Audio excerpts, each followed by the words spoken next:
আল্লাহু আকবার। অনুবাদ খেয়াল করলেন, আল্লাহই বড়। সুবহানাকাল্লাহুম্মা, আল্লাহর কত পবিত্রতা বর্ণনা করছি, হে আল্লাহ। ওয়া বিহামদিকা, প্রশংসা তোমার। ওয়া তাবারাকাসমুকা, আল্লাহ তোমার নাম বরকতময়।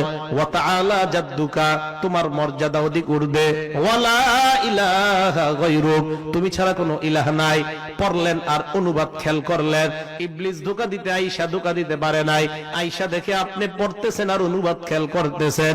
ইবলিস কয় ধোঁকা দিতে পারলাম না, সূরা ফাতিহার সময় ধোঁকা দেওয়ার চেষ্টা করব। এবার আপনি শুরু করলেন আউযু বিল্লাহি মিনাশ শাইতানির রাজিম, পড়লেন, অনুবাদ খেয়াল করলেন, আমি আশ্রয় চাইতেছি আল্লাহর কাছে বিতাড়িত শয়তান থেকে। ইবলিস ধোঁকা দিতে আসতে পারে নাই, কারণ অনুবাদের দিকে আপনার খেয়াল, ইবলিসের দিকে খেয়াল যাওয়ার সময় নাই।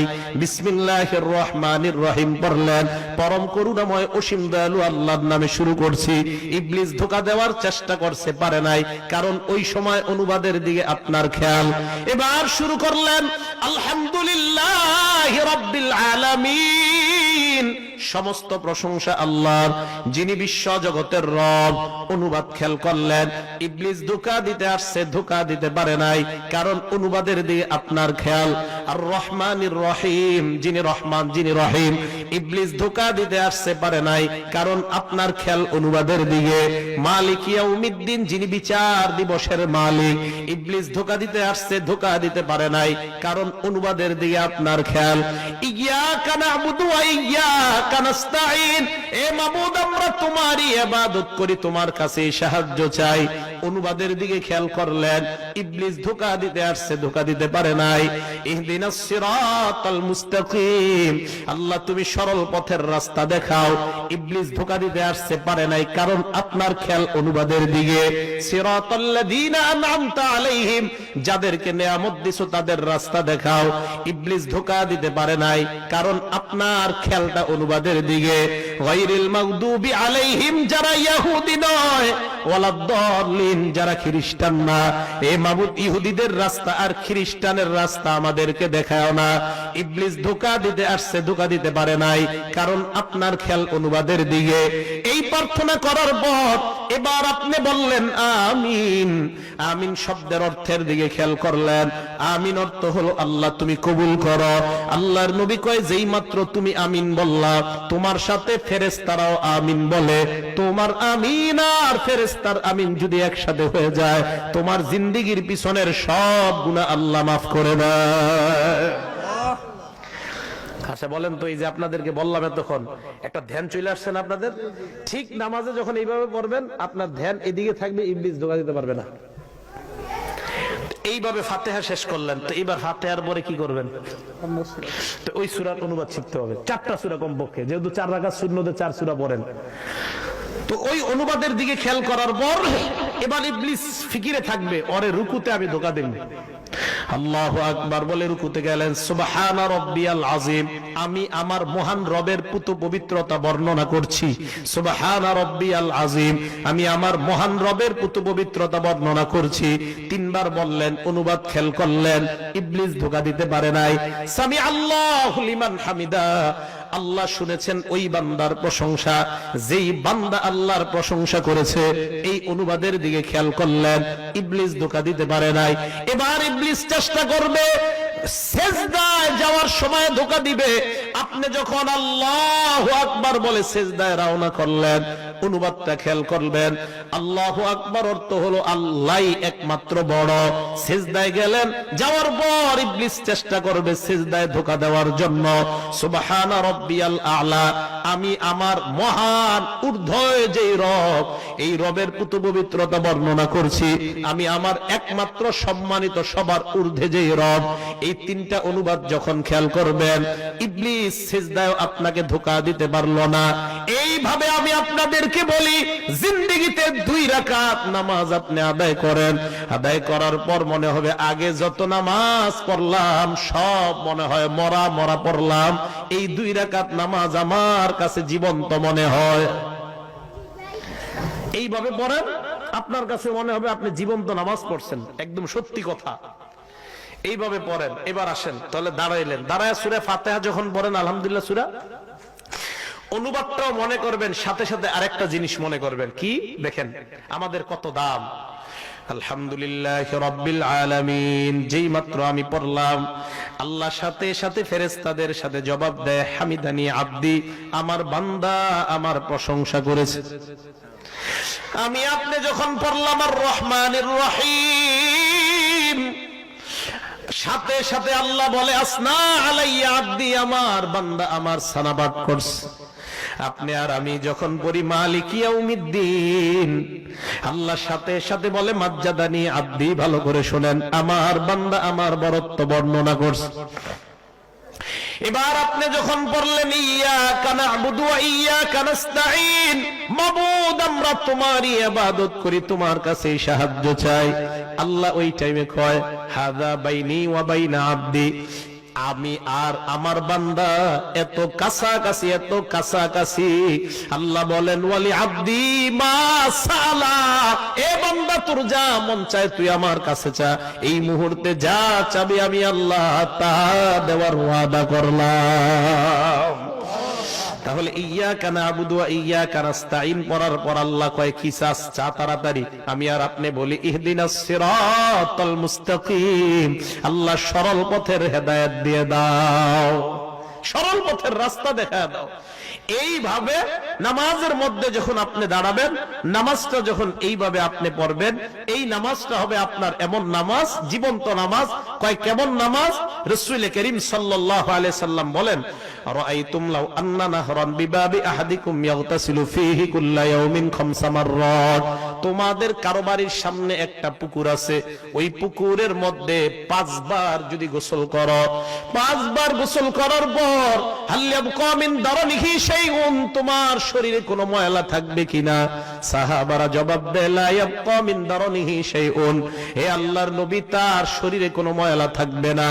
আল্লাহর নবী বলেন ফাযালিকা মিসলুস সালাওয়াতিল খামসি ইয়ামহুল্লাহু বিহিন্নাল খাতায়া, অনুরূপভাবে কোন বান্দা যদি দৈনিক 5 ওয়াক্ত সালাত আদায় করে নেয়, তার জিন্দেগীর সব গুনাহ খাতাগুলো আল্লাহ মাফ করে দেয়। তাহলে বলেন এটা কোন নামাজ? মরা নামাজ না জীবন্ত নামাজ? মা বোনরাও এইভাবে নামাজটা আদায় করবেন। আর নামাজের নিয়ম কানুন গুলার জন্য মসজিদের ইমাম সাহেবের সাথে যোগাযোগ করে একটা বই কিনে নেবেন, অর্থ সহ অনুবাদ সহ। এইভাবে যখন আপনি সালাত আদায় করবেন, আল্লাহর নবী বলেন সালাত যদি আদায় না করো দুনিয়ার যুবক ভাই, মরণের সময় আপনার ভয়ঙ্কর 3টা অবস্থা হবে। 1 নাম্বার ইয়ামুতু জালিলা, আপনি অপদস্থ হয়ে মারা যাবেন। 2 নাম্বার ওয়ায়ামুতু জুআ, ক্ষুধার্ত অবস্থায় আপনি মারা যাবেন। 3 নাম্বার ওয়ায়ামুতু আতশানা, এমন পিপাসা আপনার লাগবে লাউ সুকিয়া মাউল বিহার লামারতাওয়া, দুনিয়ার সব সমুদ্রের পানিও যদি আপনাকে পান করানো হয় এরপরেও আপনার পিপাসা মিটবে না। আবার আমি বলছি, নামাজ যারা আদায় না করবেন, 1 নাম্বার দুনিয়ার মধ্যে মারা যাওয়ার সময় অপদস্থ হয়ে মারা যাবেন। 2 নাম্বার ক্ষুধার্ত অবস্থায় মারা যাবেন। 3 নাম্বার এমন পিপাসা লাগবে দুনিয়ার সব সমুদ্রের পানি পান করাইলেও আপনার পিপাসা মিটবে না। এবার আপনাকে কবরে রাখার পর ইয়াদিকুল কবরু আলাইহি, আপনি বেনমাজি বান্দা, কবর এমন ভাবে আপনাকে চাপ দিবেন, হাড় গুলো একটার একটার মধ্যে ঢুকে যাবে, কটকট করে আওয়াজ হবে, কবর আপনাকে চাপ দিবে, কেন তুমি নামাজ আদায় করো নাই? 2 নাম্বার কবর আপনাকে চাপ দেওয়ার পর ওয়ায়ুকাদু আলাইহি ফিল কবরি নার, কবরের মধ্যে আগুন জ্বালায়া দেওয়া হবে। শুধু তাই নয়, 3 নাম্বার ওয়ায়ুসাল্লাতু আলাইহি ফিল কবরি সুবান, কবরের মধ্যে বিশাল বড় একটা অজগর সাপ দেওয়া হবে। আবার আমি বলছি নামাজি ভাই, এ বেনমাজি ভাইরা, নামাজ যদি আদায় না করেন, কবরে রাখার সাথে সাথে কবর 2টা চাপ দিবে। 2 নাম্বার আপনার কবরে আগুন জ্বালায় দেওয়া হবে। 3 নাম্বার বিশাল বড় একটা অজগর সাপ দেওয়া হবে। আল্লাহর নবী বলেন আইনাহু মিনান নার, সাপের চোখ হবে আগুনের চোখ। ওয়া আসফারুহু মিন হাদিদ, সাপের নখ থাকবে, নখগুলো হবে লোহার নখ। কিসের? সাপটা কত বড় হবে? আল্লাহর নবী কয় এই আঙ্গুলের নখের এক মাথা থেকে আরেক মাথা পর্যন্ত যাইতে একদিন সময় লাগবে। সাপ আপনার সাথে কথা বলবে, হ্যাঁ আমি বলছি, হে বেনামাজি ভাই। আপনাকে সাপ ডাক দিয়ে বলবে, আমারনি রব্বি আন আদরিবাকা আলা তাদঈ সালাতিল ফজরি ইলা যুহরি। তুমি ফজর না পড়ার কারণে আল্লাহ আমারে বলছে তোমারে যোহর পর্যন্ত কামড়ামু। যোহর না পড়ার কারণে আসর, আসর না পড়ার কারণে মাগরিব, মাগরিব না পড়ার কারণে এশা পর্যন্ত, এশা না পড়ার কারণে ফজর পর্যন্ত কামড়াবো। আল্লাহর নবী বলেন এমন একটা কামড় দিবে, ইয়াগুসু ৭০ জিরাআ, ৭০ গজ মাটির নিচে আপনি চলে যাবেন, আবার উঠানো হবে, আবার কামড় দিবে। এই ভাইয়েরা ভালো করে মনে রাখবেন, ফজরের সময় শয়তান বারবার ধোঁকা দেয়। যুবক ভাই, আপনার সামনে পিছনে ডাইনে বামে শয়তান। আল্লাহ কোরআনের মধ্যে বলেন, ইন্নাহু ইয়ারাকুম হুয়া ওয়া কাবিলুহু মিন হাইসু লা তারাউনাহুম। শয়তান তোমাদেরকে এমন জায়গা থেকে দেখতে থাকে যে এই জায়গায় তোমরা কোনো কল্পনাও করতে পারবা না। আপনি ঘুমায় আছেন, ইবলিস আপনার আড়াল দিয়ে আপনাকে এইভাবে দেখতে থাকে। ফজরের আযানটা যখন হয়ে যায়, ওই মুহূর্তে ইবলিস আপনার শরীর টিপতে থাকে। এই জায়গায় ইবলিস গিটটা দিতে থাকে, গিট মারতে থাকে। এই জায়গাটা আপনার টিপতে থাকে। সেলুনের মধ্যে চুল কাটানোর পর নাপিত যখন আপনার এই জায়গাগুলা মেসেজ করে, দেখবেন খুব ভালো লাগে। আল্লাহর নবী হাদিসের মধ্যে বলেন, তোমার এই জায়গায় 3টা গিটটা লাগায় শয়তান। তুমি যখন উঠবা, ওঠার পর নবী বলেন সাথে সাথে এমন করবা, চোখের নিচে যখন এমন করবা, করার পর দোয়া পড়বা, আলহামদুলিল্লাহিল্লাযী আহইয়ানা বাদামা আমাতানা ওয়া ইলাইহিন নুশুর।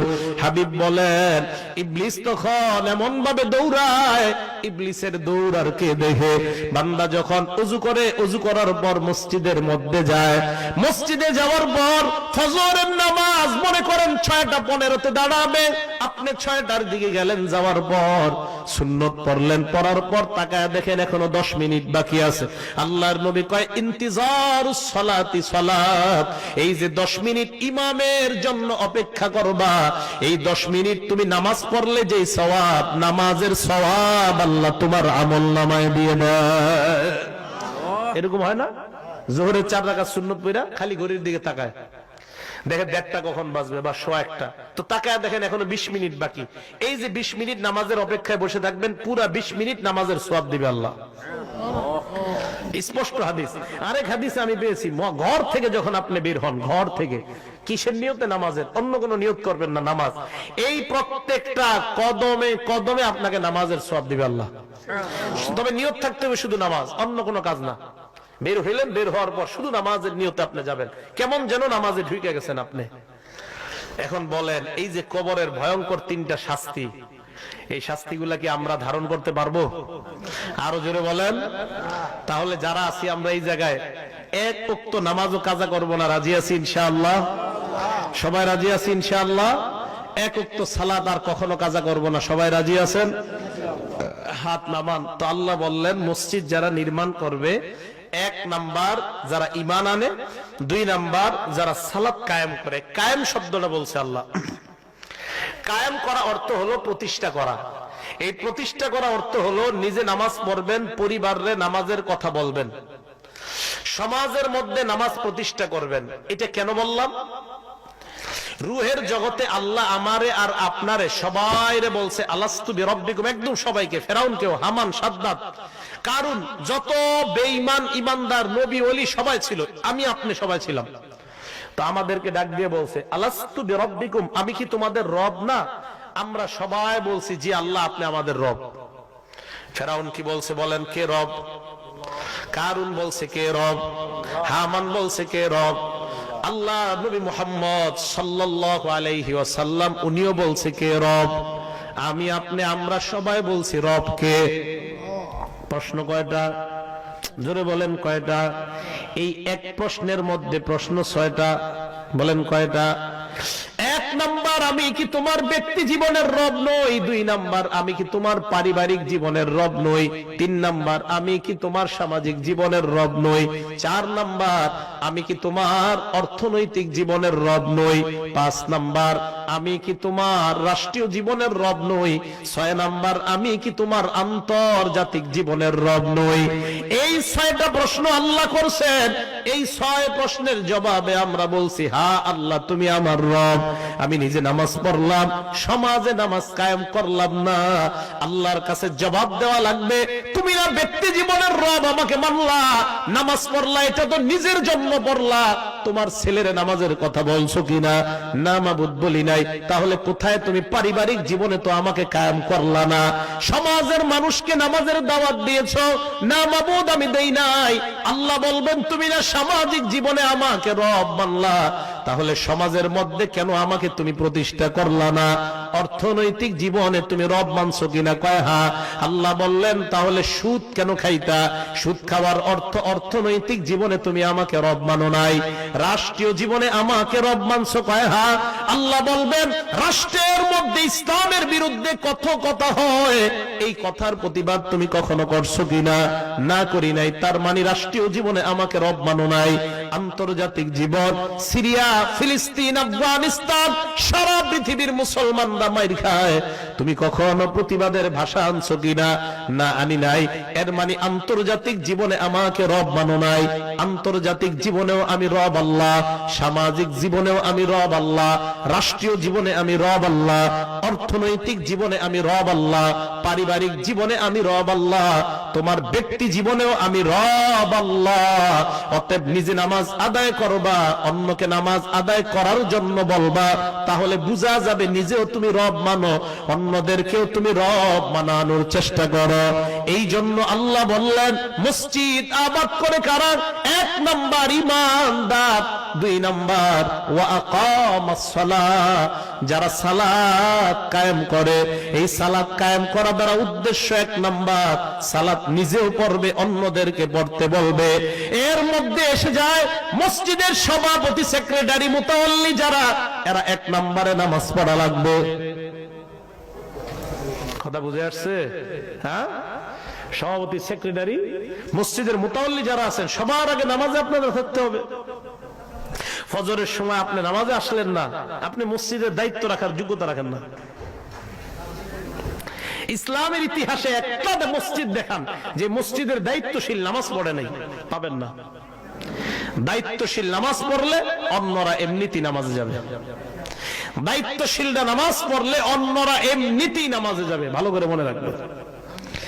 ঘরে আব্বা আম্মা এরা যদি বাচ্চার সামনে নামাজ পড়ে, ওই বাচ্চা ছোটবেলা থেকে নামাজ শিখতে থাকে। আর আব্বা আম্মা সারাক্ষণ রিমোট দিয়ে টেলিভিশন দেখে বাচ্চা এইগুলা শিখতে থাকে। এই জন্য প্রিয় মুসলমান ভাইয়ারা, এই সালাতের ব্যাপারটা যে বললাম, আজকে থেকে আমরা জীবন্ত নামাজ আদায় করব। তাহলে আবার আসেন, নামাজের মধ্যে যখন দাঁড়াই, বলেন তো কার সামনে দাঁড়াইলাম? আমি কাকে দেখতেছি? না না, আমাকে কে দেখে?